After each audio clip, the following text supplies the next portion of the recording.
আমার নাম কাশীশ্বর চেতনা, বড়জাগুলি হরিণঘাটা। 1200 বছর পরে পশ্চিমবাংলায় আজকে হিন্দু শাসন এসছে, শুরু হবে আর কিছুক্ষণ পরেই।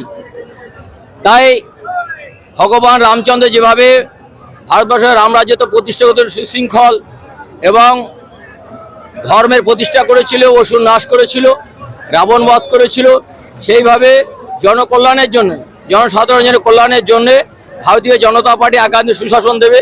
সেই জন্যে ভগবান শ্রীরামচন্দ্র সেজে আজকে এই ব্রিগেড প্লেগ্রাউন্ডে এসেছি।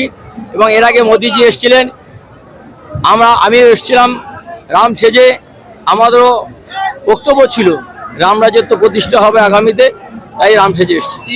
আজকে তোমার 15 বছর পর শ্রীরাম মাঠে আজকে নামছে, কি বলবে সেই বিষয় নিয়ে?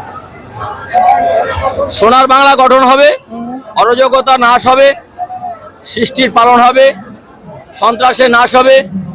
ভারতবর্ষ না সারা বিশ্ব বাংলা সুশাসন দেখে হিন্দু সনাতনী শিক্ষা গ্রহণ করবে। এই সরকার থেকে কি কি চাহিদা বা কি আশা আছে তোমাদের কাছে? শিল্প হবে, বেকারত্ব যাবে, বেকারের চাকরি হবে, মা বোনের সম্মান রাখা হবে, কৃষির উন্নয়ন হবে, নতুন নতুন শিল্প হবে। তাহলে আজকে কি অধিকারী বাবু কি আজকে মাঠে নামছে তাহলে আজকের থেকে নাকি? অবশ্যই। তো কোথা থেকে আসা হয়েছে পুরো গ্রুপটা? বড়জাগুলি, হরিণঘাটা থানা, নদিয়া। আমাদের বিধায়ক অসীম সরকার মহাশয়। বাজান বাজান। জয় শ্রীরাম।